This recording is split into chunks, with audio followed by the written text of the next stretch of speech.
Hello students, मैं आर्यन गुप्ता स्वागत करता हूं आपका इस वीडियो में, जिसमें हम लोग पढ़ रहे हैं क्लास 12th फिजिक्स पार्ट 1 के मोस्ट इंपॉर्टेंट क्वेश्चन को। लास्ट क्लास में हम लोगों ने सेल के विद्युत वाहक बल, टर्मिनल विभवांतर और आंतरिक प्रतिरोध में संबंध देखा था। बहुत ही इंपॉर्टेंट फार्मूला है। उस फार्मूले से आप लोगों का आगे का जितना भी डेरिवेशन होता है वो डेरिवेशन होता है। आज इसी लेसन का, विद्युत धारा वाले लेसन का, हम एक और मोस्ट इंपॉर्टेंट क्वेश्चन आप लोगों के लिए लेकर आए हैं, जो आपके बोर्ड एग्जाम के पॉइंट ऑफ व्यू से बहुत ही इंपॉर्टेंट है। वीडियो बहुत ही इंपॉर्टेंट होने वाली है, बिल्कुल भी स्किप मत कीजिएगा। अगर वीडियो आपके पास आई है तो वीडियो को पूरा देखिएगा, क्योंकि ये वीडियो आपके लिए बहुत ही यूजफुल होने वाली है। आज की इस क्लास में हम लोग देखेंगे सेलों का संयोजन।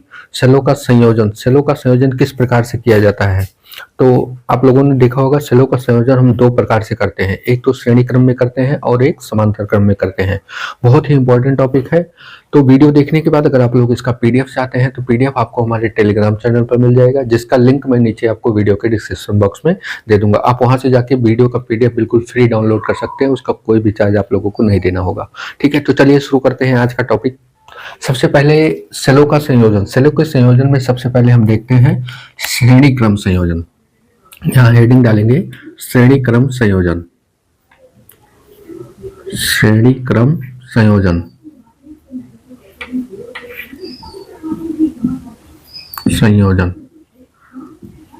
श्रेणी क्रम संयोजन। पहले जो है सीरीज कॉम्बिनेशन में देखेंगे। इसमें एग्जाम में क्वेश्चन पूछता है कि एन सेलों के संयोजन के लिए श्रेणी क्रम में बताए, मतलब एन सेलों को अगर आपको श्रेणी क्रम में जोड़ना है तो आप किस प्रकार जोड़ेंगे। ठीक है, एन सेलों के लिए श्रेणी क्रम में किस प्रकार संयोजित करेंगे सेलों को। तो हमने लास्ट क्लास में आपको बताया था सेल में क्या होता है। सेल में हम ऐसे सेल बनाते हैं, एक बड़ा टर्मिनल होता है, एक छोटा टर्मिनल होता है, फिर इधर एक ऐसे, इधर यहाँ पर क्या लगा होता है, आंतरिक प्रतिरोध। इसी सेल के साथ आंतरिक प्रतिरोध लगा होता है। सेल के विद्युत वाहक बल को हम ई से दिखाते हैं, आंतरिक प्रतिरोध को स्मॉल आर से दिखाते हैं। ठीक है, और ये चीजें एक बॉक्स में बंद होती हैं, तो हम इसे कहते हैं कि हाँ ये क्या है, एक सेल है। और इसका जो विद्युत वाहक बल होता है ई बराबर होता है V प्लस आई आर।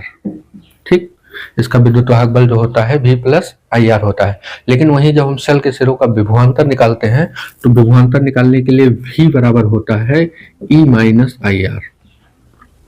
ठीक, सेल का विद्युत वाहक बल का फॉर्मूला ये है, E बराबर V प्लस आई आर। और वहीं जब विभवांतर निकालना है सेल के सिरों का तो विभवांतर क्या हो जाएगा, E माइनस आई आर।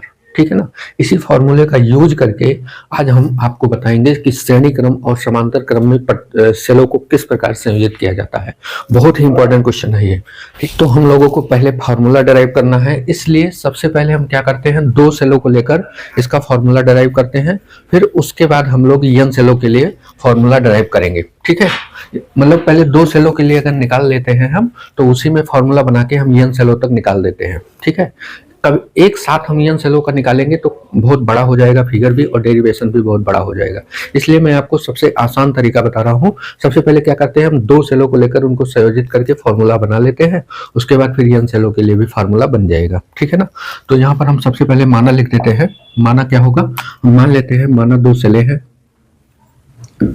माना दो सेलें हैं, दो सेलें हैं।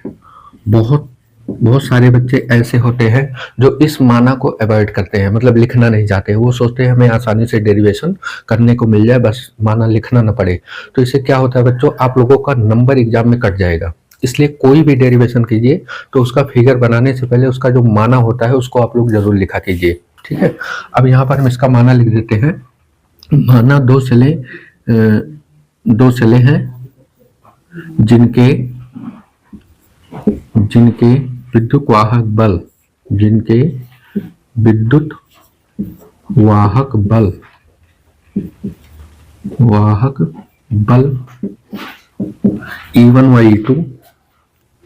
E1 व E2 तथा आंतरिक प्रतिरोध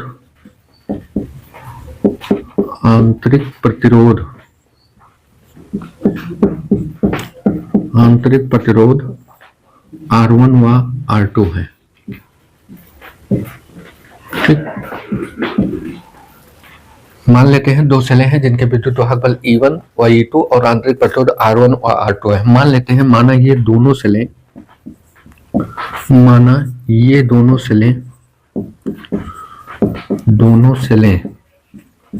एक बाह्य प्रतिरोध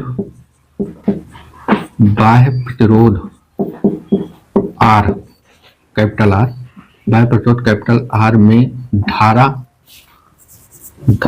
I भेज रही है, ठीक है। इस तरीके से आपको माना लिख देना है, लेकिन ये माना याद भी नहीं करना है। अभी हम फिगर बनाते हैं तो आपको समझ में आ जाएगा। सबसे पहले हम क्या करते हैं, दो सेल बना लेते हैं। यहाँ पर हम दो सेल बनाते हैं। एक ये हो गई सेल, फिर इसका आंतरिक प्रतिरोध, उसके बाद फिर यहाँ पर एक दूसरी सेल बना लेंगे।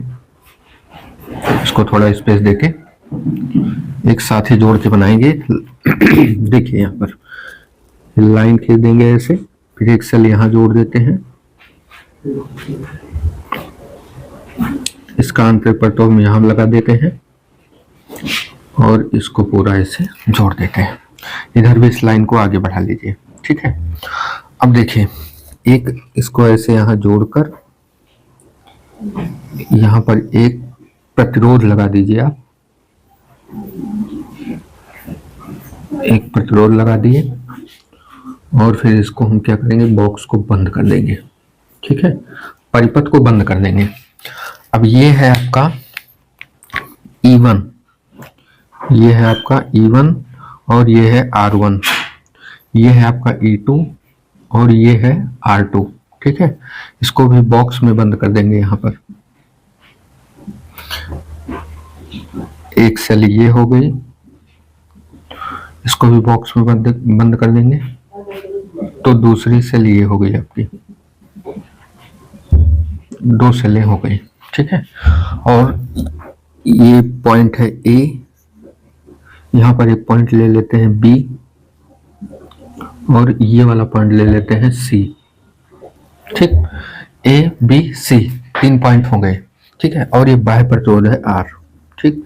अब देखिए माना कितना, अगर फिगर आपको अपने दिमाग में बैठाते हैं तो माना इसका बहुत ही आसान है लिखने के लिए। अब जो है हम यहाँ पर ये मान लेते हैं कि ये सभी सेलें, ये E1 सेल है, ये E2 सेल है, ये प्लस टर्मिनल है, माइनस। धारा कैसे आएगी, प्लस से माइनस, इससे भी ऐसे निकलेगी, इससे भी ऐसे निकलेगी, धारा इसी दिशा में ऐसे चलेगी। तो हम मान लेते हैं कि ये दोनों सेलें इस बाह्य प्रतिरोध R में I धारा भेज रही हैं, ठीक है। I धारा भेज रही हैं और फिर यही धारा कहाँ चली जाती है, सेल में चली जाती है, ठीक। तो यहाँ पर लिखेंगे यदि, आगे एक लाइन लिखेंगे, यदि बिंदुओं A, B व C के सिरों के विभवांतर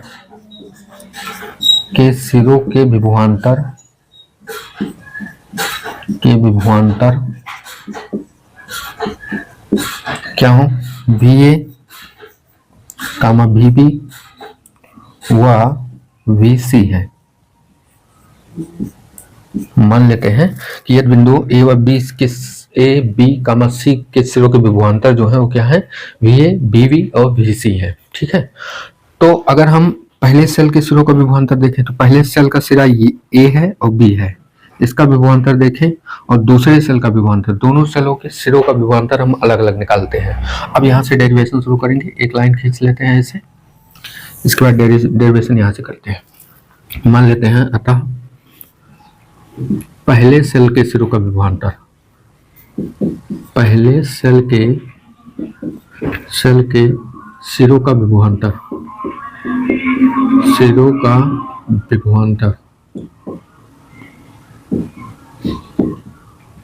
क्या होगा, पहला सेल किसके बीच जुड़ा है, A और B के बीच जुड़ा है, तो यहाँ पर विभवांतर क्या होगा, VA माइनस VB।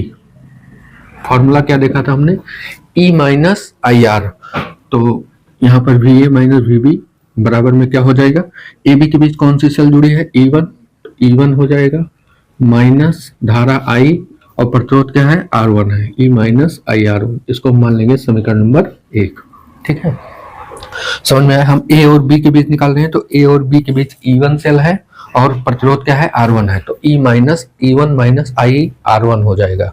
इसी प्रकार यहां लिखेंगे, इसी प्रकार दूसरे सेल के सिरों का विभवांतर, दूसरे सेल के लिए सेल के सिरों का विभवांतर, सिरों का विभवांतर, ठीक लिख लेना आप लोग। सिरों का विभवांतर क्या होगा, किसके बीच जुड़ा है, बी और सी के बीच, तो ये हो जाएगा VB माइनस VC। ठीक, ये बी और सी के बीच जुड़ा है, तो ये हो जाएगा VB माइनस VC बराबर होगा E2 माइनस IR2। ठीक है, बराबर क्या होगा, E2 माइनस IR2। इसको मान लेंगे क्वेश्चन नंबर 2। ठीक, अब चूंकि दोनों सेलों को हमने जोड़ रखा है, तो दोनों समीकरण को हम क्या करते हैं, जोड़ देते हैं। यहां पर लिखेंगे समीकरण 1 प्लस समीकरण 2, समीकरण 1 प्लस समीकरण 2, दोनों को जोड़ देते हैं, तो इधर वाला इधर से जुड़ेगा, तो ये हो जाएगा VA माइनस VB और प्लस में ये दोनों चीजें VB माइनस VC। ठीक, बराबर में हो जाएगा, इधर वाला इधर से जुड़ेगा, तो E1 माइनस IR1 और प्लस E2 माइनस IR2। ठीक, अब यहां देखिए VB से VB क्या होगा, कैंसिल हो जाएगा, क्या बचेगा, VA माइनस VC बराबर में E1 प्लस E2 एक साथ लिख लेते हैं, E1 प्लस E2 एक साथ लिख लेते हैं, और इन दोनों में हम क्या करते हैं, I को कॉमन ले लेते हैं, तो माइनस I हम कॉमन ले लिए, तो यहां बच गया R1। ठीक, माइनस कॉमन लिए हैं तो ये प्लस हो जाएगा R2। ठीक, इसको हम मान लेंगे समीकरण नंबर 3। इतना समझ में आया आप लोगों को? ये क्या हो गया, मतलब हमने अलग अलग विभवांतर निकाला, दोनों को जोड़ दिया, तो हमें A और C का विभवांतर मिल गया, यानी पूरे सेल के सिरों का विभवांतर, दोनों सेलों के सिरों का विभवांतर क्या हो गया, VA माइनस VC हो गया, जो बराबर किसके है, E1 plus E2 minus I into R1 plus R2। अब हम क्या करते हैं, चूंकि ये जो विभवांतर है वो A व C के बीच है, तो A व C के बीच दो सेल लगी है। अब हम क्या करते हैं, इनके स्थान पर एक इक्विवेलेंट सेल मानते हैं। बिंदु A व C के बीच हम एक इक्विवेलेंट सेल लगाते हैं जो इन दोनों का तुल्य है। ठीक है, अब यहां लिखेंगे, माना लिखते हैं, देखिए अब कंडीशन एक अप्लाई करते हैं। ठीक है, एकदम जैसे हम लोग प्रतिरोध वाला करते थे, प्रतिरोध का संयोजन, उसी प्रकार से इसको करना है। जैसे वहां पर तुल्य प्रतिरोध माना जाता था, वैसे यहाँ तुल्य विद्युत वाहक बल माना जाएगा। हम ये करते हैं, अब बिंदु ए व सी के बीच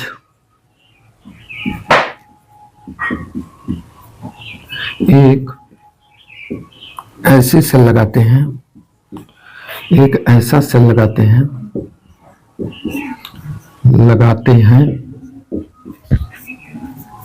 जिसका विद्युत वाहक बल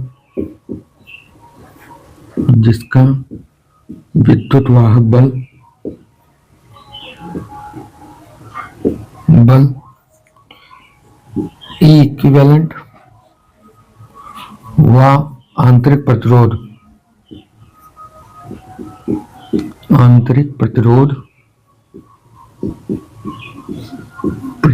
R इक्विवेलेंट हो, तो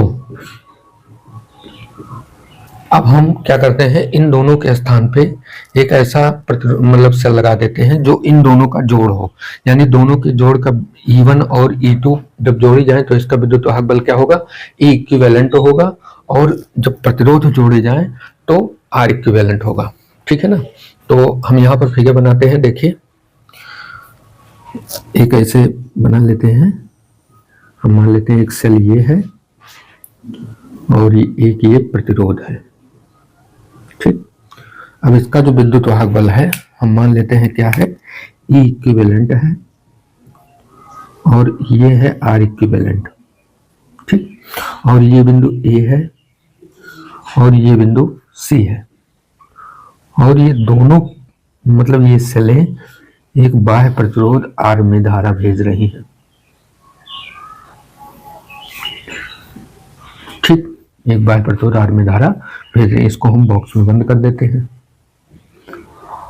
ठीक, इस तरीके से आपको ए और सी की जगह हमने इन दोनों को हटा के एक ये रिप्लेस कर दिया। ठीक, तब विभवांतर क्या होगा, तब इसका विभवांतर निकालेंगे और उसके बाद फिर दोनों की हम क्या करेंगे, तुलना कर देंगे, बस आपका फॉर्मूला आ जाएगा। बहुत ही आसान है, इतना आप लोग देखिए, स्क्रीनशॉट लीजिए, फिर हम इधर इरेज करके थोड़ा, फिर उसके बाद आप लोगों को उसके आगे डेरिवेशन करते हैं। हम ये इतना इसको इरेज कर देंगे।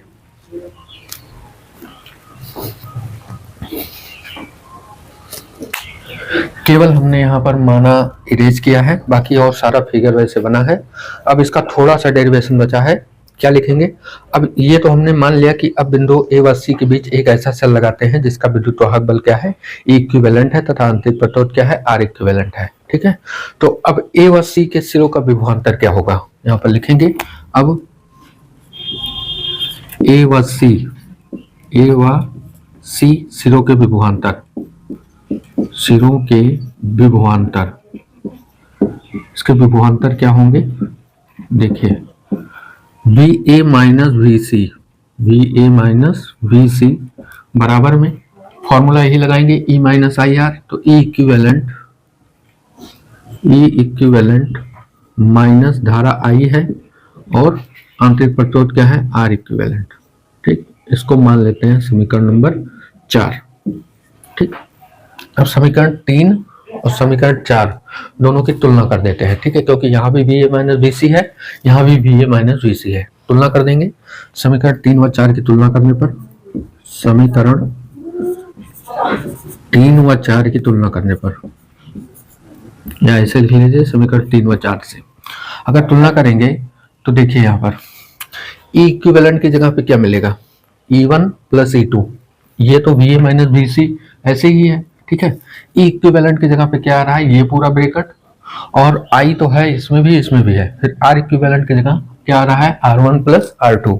तो दो बातें निकल रही हैं, इसको हम लिख लेते हैं। समीकरण नंबर 3 और 4 से E इक्विवेलेंट जो है बराबर है किसके, E1 प्लस E2 के।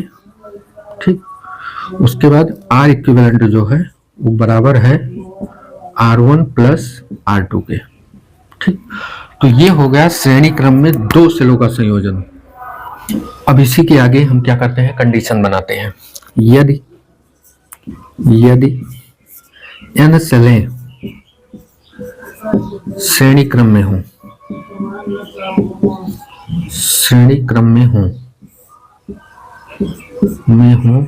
तो सबसे पहले हम बात करते हैं तुल्य विद्युत वाहक बल। तो n सेलों का तुल्य विद्युत वाहक बल n सेलों के लिए।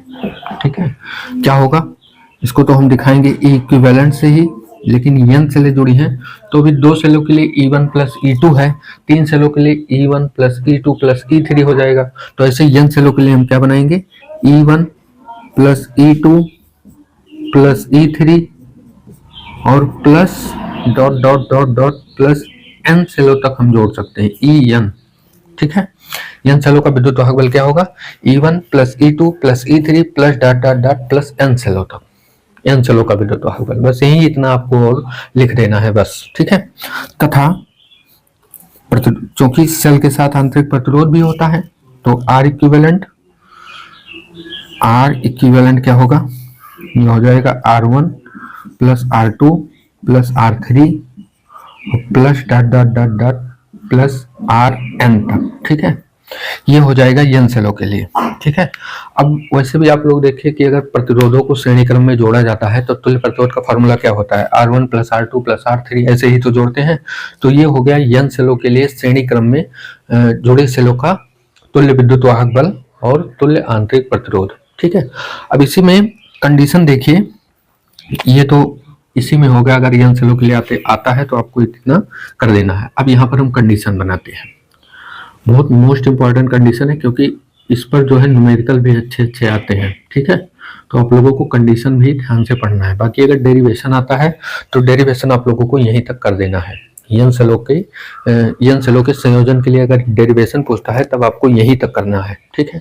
बाकी ये जो कंडीशन हम आपको बता रहे हैं ये इसलिए बता रहे हैं क्योंकि ये जो पॉइंट है ये आपके न्यूमेरिकल सेक्शन के लिए बहुत ही इंपॉर्टेंट है और इससे सेलों के संयोजन से न्यूमेरिकल बोर्ड एग्जाम में पूछे जाते हैं, ठीक है, इंपॉर्टेंट है। तो इसलिए इस पॉइंट को आप लोग जरूर देखिए यहाँ पर सबसे पहले हम ये मान लेते हैं कि यदि सेलें उल्टे क्रम में जुड़ी है, यदि सेलें यहां पर लिखेंगे यदि सेलों का संयोजन इस प्रकार हो,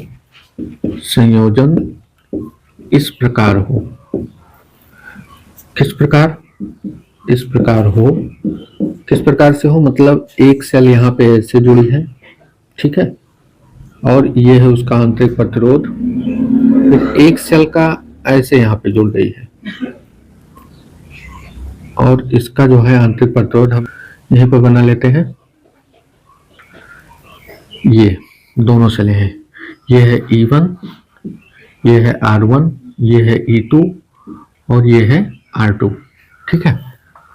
इस प्रकार से अगर जुड़े हैं मान लीजिए किसी सर्किट में, ठीक है, मतलब यहाँ पर देखिए आप लोग, ये पहली सेल है, ये वाली, ये पहली सेल का प्लस टर्मिनल है, ये माइनस है और ये वाला माइनस है, ये वाला प्लस है। अभी जो हम बनाए थे वो कैसे बनाए थे, प्लस माइनस R1 फिर प्लस माइनस R1।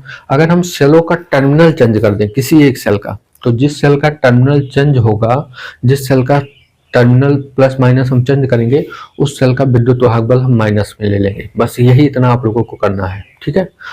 तब ये विद्युत वाहक बल क्या हो जाएगा, इक्विवेलेंट क्या होगा, इक्विवेलेंट हो जाएगा E1 तो सही जोड़ा है प्लस में, E2 पहले माइनस टर्मिनल से, तो यहाँ पर क्या आ जाएगा, माइनस आ जाएगा, ये हो जाएगा E1 माइनस E2 हो जाएगा, ठीक है ना। और बाकी R इक्विवेलेंट तो वही रहेगा, R equivalent R1 plus R2 ही रहेगा, ठीक, समझ में आया। अगर ऐसा कहीं मिलता है कि पोलैरिटी अगर चेंज कर दी जाती है, पोलैरिटी मतलब ध्रुवता चेंज कर दी जाए, प्लस का माइनस कर दिया जाए, माइनस का प्लस कर दिया जाए, उल्टा जोड़ दिया जाए, तो जिस सेल को उल्टा जोड़ा जाएगा उस सेल का विद्युत वाहक बल माइनस में ले लिया जाएगा। बस ये इतना पॉइंट आप लोग ध्यान में रखिएगा, ठीक है ना, समझ में आया आप लोगों को। बहुत ही इंपॉर्टेंट पॉइंट है, इसको आप लोग ध्यान में रखिएगा क्योंकि ये जो पार्ट हमने बताया है ये न्यूमेरिकल सेक्शन में आप लोगों के काम में आता है। बाकी अगर एग्जाम में केवल डेरिवेशन आता है कि यन सेलों को श्रेणी क्रम में किस प्रकार जोड़ा जाएगा, तो आप लोगों को पहले दो सेलों को लेकर जोड़कर ये फॉर्मूला डराइव कर देना है, उसके बाद फिर कंडीशन लगा के यन सेलों तक यहीं तक डेरिवेशन क्या हो जाएगा, कंप्लीट हो जाएगा। बाकी ये तो हमने आपको न्यूमेरिकल के लिए बता दिया है, ठीक है। ये जो था यन असमान सेलों के लिए था, अगर समान सेल के लिए आता है तो चाहे जितनी सेल जोड़ दो सबका विद्युत वाहक बल क्या हो जाएगा, यन से गुणा कर देंगे, कुल प्रतिरोध क्या हो जाएगा, NR हो जाएगा, ठीक है। अगर चाहे तो हम यहाँ लिख सकते हैं समान सेलों के लिए, लेकिन वैसे जरूरत नहीं है। यहाँ पर अगर समान सेलें हों लिख देते हैं दूसरी कंडीशन बना के, यदि सेलें समान हों, यह सेलें समान हों, सेलें समान होने का मतलब है सबका विद्युत वाहक बल समान है। अगर विद्युत वाहक बल समान है तो कुल विद्युत वाहक बल क्या होगा, इक्विवेलेंट बराबर हो जाएगा N × E के बराबर, ठीक है। इस मतलब ऐसे ई ऐसे कई सेल जुड़े हैं, यन सेलें जुड़ी हैं, तो कुल विद्युत वाहक बल क्या होगा, जैसे मान लीजिए अगर समान सेलें 10 वोल्ट की है, 10 वोल्ट की है, 10 वोल्ट की और है 10 वोल्ट की, ऐसे ऐसे करके यन सेलें जुड़ी है, तो कुल प्रतिरोध क्या होगा 10 × N, ठीक है। 2 सेलें जुड़ी हैं तो 10 × 2 = 20, 3 सेलें हैं तो 10 × 3 = 30, 4 सेलें हैं तो 10 × 4 = 40, यन सेलें हैं तो N × E, ठीक है, विद्युत वाहक बल। और प्रतिरोध क्या होगा, R इक्विवेलेंट बराबर में N × R होगा, ठीक है, क्योंकि सभी समान सेलें हैं तो सबका प्रतिरोध समान होगा, सबका विद्युत वाहक बल समान होगा।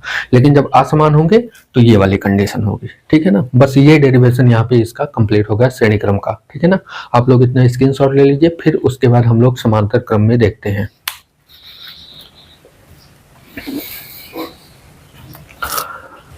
चलिए देखते हैं अब सेलों को समांतर क्रम में किस प्रकार जोड़ा जाएगा। तो सेलों को समांतर क्रम में जोड़ने पर इसमें भी दो कंडीशन है कि समान सेलें हों, असमान सेलें हों। ज्यादातर जो आपके एग्जाम में पूछा जाता है वो समान सेलों के लिए पूछा जाता है, एक समान सेलों के लिए, ठीक है। बाकी न्यूमेरिकल तो आ जाते हैं, अगर मान लो असमान सेलों के लिए न्यूमेरिकल आ गया तो उसका फार्मूला हम आपको न्यूमेरिकल बताते समय बता देंगे, ठीक है।